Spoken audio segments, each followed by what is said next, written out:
નાશક નથી. આ પાંચ તત્વ પાંચ ભૂતોનું બનેલું છે. આ પાંચ તત્વોનું આ ખોખું બનેલું છે અને પાંચ તત્વોનો આધાર જે છે એને ઓળખવાનો છે. પણ પાંચ તત્વો એકબીજાને જાણતા નથી. જળ અગ્નિને નહીં જાણતું, અગ્નિ વાયુ નહીં જાણતું, એકબીજાને જાણતા નથી. અને આ જાણનારો પાસે છે સાહેબ, પણ ઓળખાણ થતી નહીં. ઓળખાણ થતી નહીં, થાવી નહીં. ગુરુ શરણમાં જઈને દાવો છોડા વગર કોઈને અનુભૂતિ થાવી નથી. તો મહાપુરુષના શરણમાં જઈ જેમને દારો છોડી દીધો, સમર્પણ થઈ ગયા. કૃષ્ણએ કીધું, અર્જુન તું નહીં સમજી શકે, તું મને સમર્પણ થઈ જાય. એમ ગુરુને જ્યાં વિશ્વાસ પડી જાય તો સમર્પણ થઈ જાય.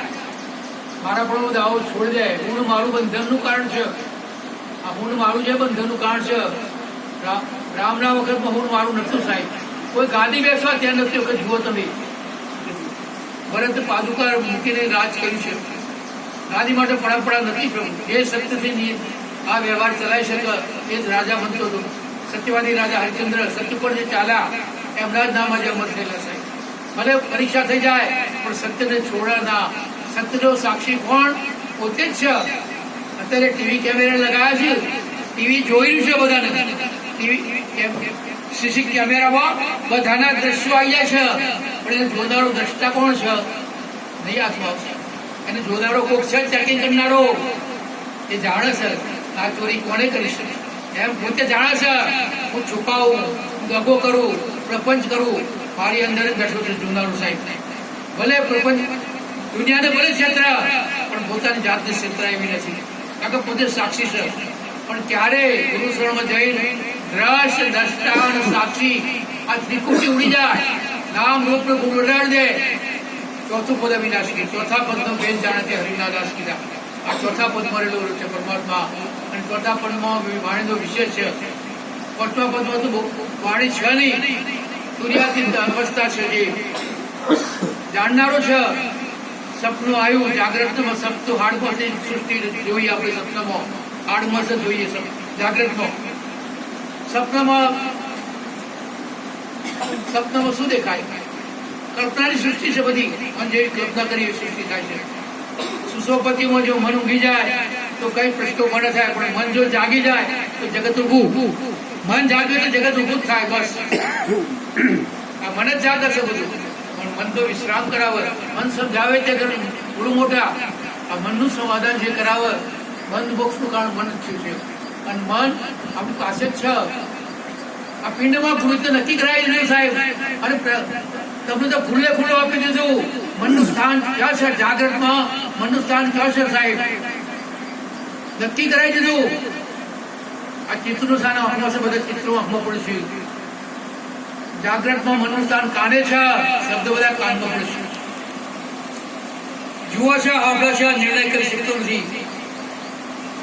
બુદ્ધિનું સ્થાન નાસિકાય છે. અને અહંકાર કે મેં કર્યું ઉભો છે, બોલવા માંડી પડે છે, કહેવા માંડી પડે છે. હું જ્ઞાની છું તો એ બધા અજ્ઞાની છો? ના, બધામાં જ્ઞાન છે સાહેબ. અજ્ઞાન કોઈનામાં નથી. અજ્ઞાન નો આવરણ હટી જાય તો જ્ઞાન જ. હું જ્ઞાની છું કહેવાનું નથી. જ્ઞાન પોતાની વસ્તુ નથી. જ્ઞાન તો ઓટોમેટિક ખબર પડી જાય, જ્ઞાન થાય, પ્રગટ થઈ જશે. પણ આ કહેવાની વસ્તુ નહીં, આચરણની વસ્તુ છે. કહેવામાં તો સરળ છે સાહેબ, પણ જે મહાપુરુષો આચરણ કરીને બતાવ્યું એમનો મહિમા વધારે કહેલો છે. જ્ઞાનેશ્વરી પેલી બાયના છોકરો ગોળ ખાતો હતો અને ગોળ બંધ કરાવવા માટે આવી. 3 દિવસ ધક્કા ખવડાયા અને ત્રીજા દિવસ કહ્યું કે બેટા ગોળ ના ખાતો. ત્યારે એમનો શબ્દ સ્પર્શ થયો. કેમ શબ્દ સ્પર્શ થયો?